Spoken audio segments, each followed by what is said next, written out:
요즘 극장가에서 화제가 되고 있는 영화가 있습니다. 바로 크리스토퍼 놀란의 오디세이입니다. 그런데 영화를 보기 전에 한 가지 궁금해지는 게 있습니다. 오디세우스는 대체 어떤 사람이었을까요?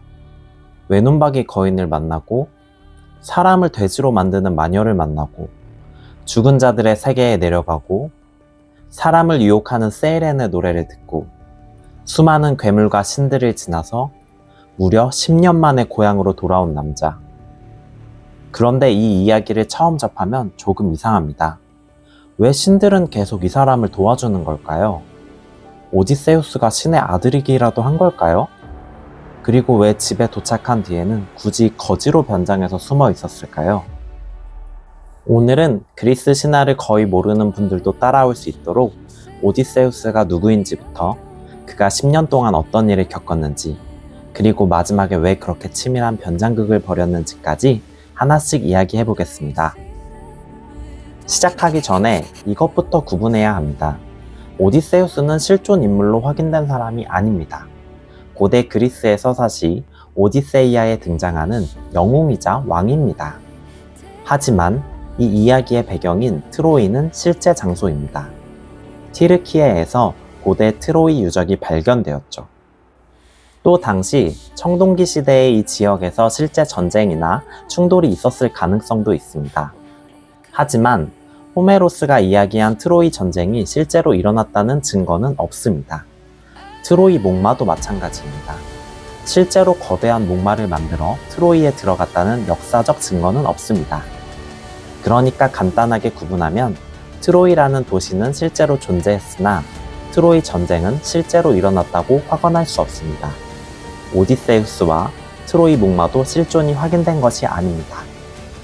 그런데 이 이야기는 수천 년 동안 우리들 곁에 살아 숨쉬고 있습니다.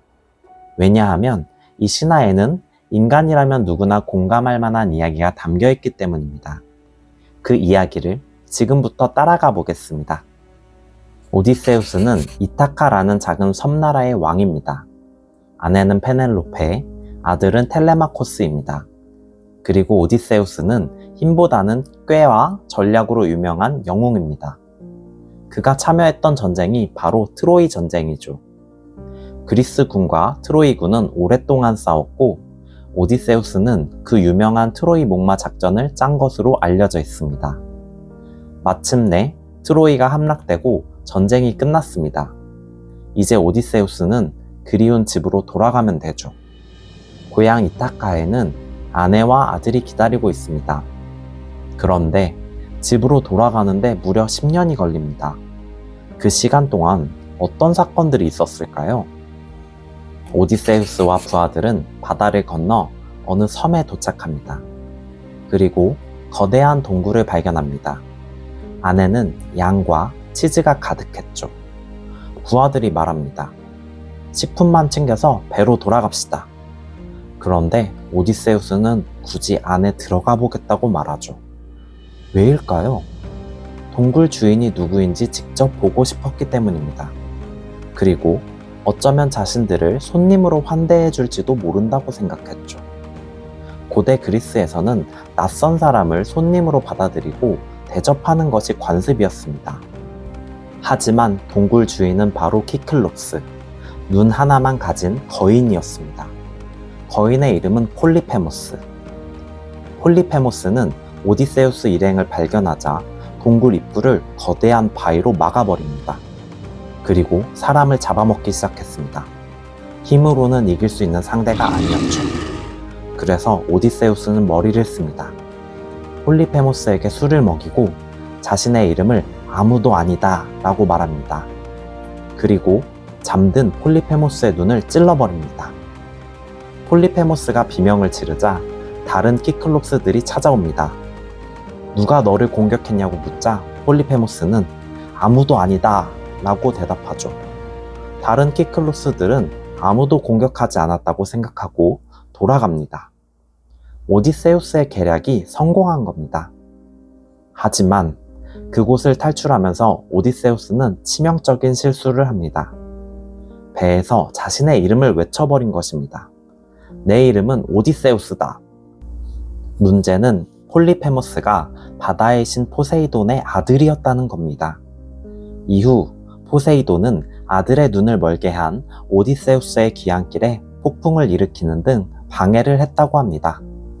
바람의 신 아이올로스는 바람을 자루에 가둬 오디세우스의 배가 순풍을 타고 집까지 갈 수 있도록 도와줍니다.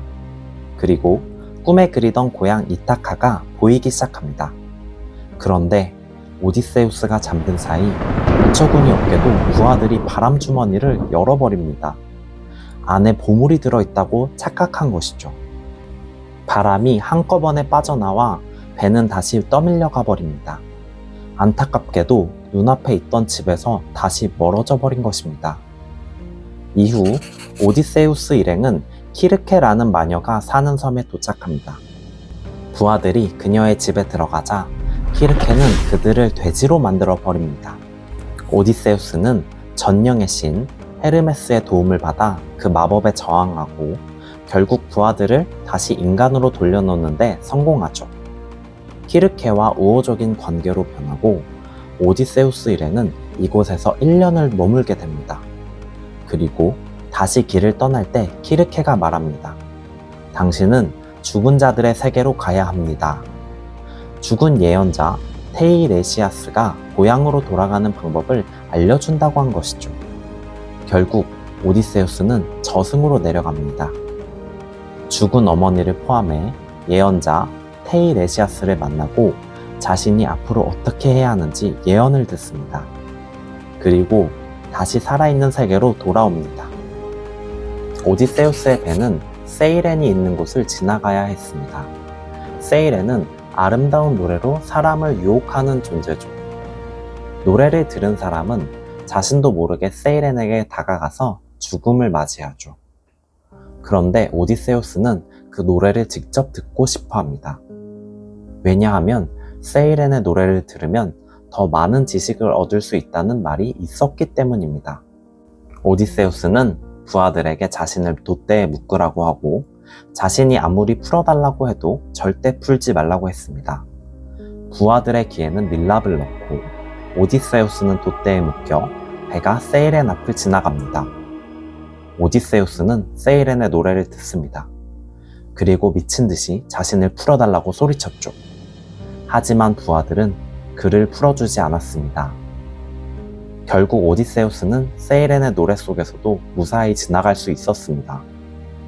그 다음에는 더 무서운 선택이 그를 기다리고 있었습니다.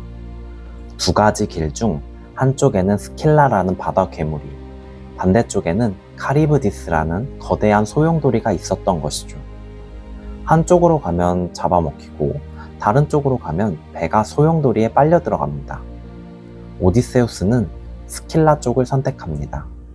그리고 스킬라는 오디세우스의 부하들을 낚아채 갔죠. 오디세우스는 그 모습을 눈앞에서 지켜볼 수밖에 없습니다. 그런데 여기서 질문이 하나 생깁니다. 왜 집에 돌아오는데 10년이나 걸렸을까요? 결정적인 이유는 칼립소의 섬에서 7년을 보낸 것입니다. 배가 폭풍에 난파되었을 때 바다의 여신 칼립소는 오디세우스를 구해주었고 그를 사랑하게 됩니다. 그녀는 오디세우스를 섬에 붙잡아두고 자신과 함께 살면 더 이상 늙지도 않고 고통도 없이 영원히 살 수 있다고 회유합니다. 하지만 오디세우스는 이를 거절합니다. 그가 원하는 건 영원한 삶이 아니라 고향 이타카로 돌아가는 것이었습니다. 결국 신들이 관여하여 칼립소는 오디세우스를 놓아주게 됩니다. 그리고 마침내 오디세우스는 이타카로 돌아오게 되죠. 꿈에 그리던 집에 도착하고 오디세우스는 바로 자신의 정체를 드러내지 않습니다. 왜일까요? 고향에 돌아와 보니 자신의 집에는 페넬로페를 향한 수많은 구원자들이 들어와 있었기 때문입니다. 그들은 그녀에게 결혼을 요구하며 오디세우스의 재산을 탐냈죠. 오디세우스 혼자 이들과 정면으로 싸울 수 없죠. 지혜와 전략의 여신 아테나는 오디세우스의 모습을 늙고 초라한 거지처럼 보이게 만들어줍니다. 오디세우스는 이 모습으로 자신의 집에 들어갔습니다. 그리고 구원자들이 어떤 상태인지, 누가 아직 자신에게 충성하는지, 누구를 믿을 수 있는지 확인합니다. 그리고 아들 텔레마코스와 몰래 만나 작전을 짜고 둘은 집안의 무기들을 미리 치워버립니다. 구원자들이 싸움이 시작됐을 때 무기를 손에 넣지 못하도록 한 겁니다. 페넬로페는 구원자들에게 한 가지 시험을 제안합니다. 오디세우스가 생전에 사용하던 활을 가져와 이 활을 당겨 12개의 도끼 구멍에 화살을 통과시키는 사람과 결혼하겠다고 선언하죠. 구원자들은 차례로 도전하지만 활을 제대로 당기는 것조차 실패합니다. 그때 거지로 변한 오디세우스가 활을 잡고 너무나 쉽게 활을 당겨 목표들을 관통시키죠. 마침내 오디세우스는 자신의 정체를 드러냅니다. 그리고 텔레마코스와 본인에게 충성을 맹세한 사람들과 함께 구원자들을 물리칩니다. 결국 오디세우스는 자신의 가족과 집을 되찾습니다. 20년 만의 귀환이 마침내 완성된 것입니다. 이 이야기를 보면 오디세우스는 완벽한 영혼과는 다소 거리가 있습니다. 굉장히 인간적입니다. 키클롭스의 동굴에는 자처해서 들어갔습니다. 궁금했기 때문입니다. 세이렌의 노래도 위험한 걸 알면서도 들었습니다. 알고 싶었기 때문입니다. 자신의 이름을 자랑하다가 포세이돈의 분노를 사기도 했습니다. 마지막에는 정면 승부보다 거지로 변장해 상황을 관찰하고 계획을 세웠습니다. 수천 년 전의 이야기인데도 이상하게 낯설지가 않습니다. 괴물과 마녀와 신들의 이야기처럼 보이지만 결국 그 안에 있는 건 너무나도 인간적인 한 인간의 이야기이기 때문입니다. 우리는 살면서 수많은 것에 휘말립니다. 때로는 내가 선택하지 않은 곳에 가기도 하고 때로는 잘못된 선택 때문에 더 멀리 돌아가기도 합니다. 그리고 어느 순간에는 나는 어디로 가고 있는 거지? 라는 생각을 하기도 합니다. 오디세우스에게도 그런 시간이 무려 10년이나 있었습니다. 그런데 그는 계속 나아갑니다. 괴물을 지나고 죽은 자들의 세계를 다녀오고 유혹을 뿌리치고 신의 분노까지 견뎌 마침내 자신의 고향으로 돌아가죠. 그래서 오디세이아는 단순히 옛날 그리스 신화라고 생각하기보다는 인간이 길을 잃고도 다시 자신이 있어야 할 곳으로 돌아가는 이야기라고 생각합니다. 이 이야기가 수천 년 동안 계속해서 영화와 소설로 다시 만들어지는 이유도 여기에 있는 것 같습니다. 이제 우리는 크리스토퍼 놀란이 재해석한 오디세이를 보게 됩니다. 놀란은 이 오래된 이야기를 어떻게 다시 만들었을까요? 오디세우스의 괴물들은 어떤 모습으로 등장할까요? 그리고 원전의 결말을 그대로 따라갈까요? 아니면 자신만의 방식으로 다시 기록할까요? 지금까지 수천 년 전 한 남자가 집으로 돌아가기 위해 겪었던 기묘한 이야기였습니다.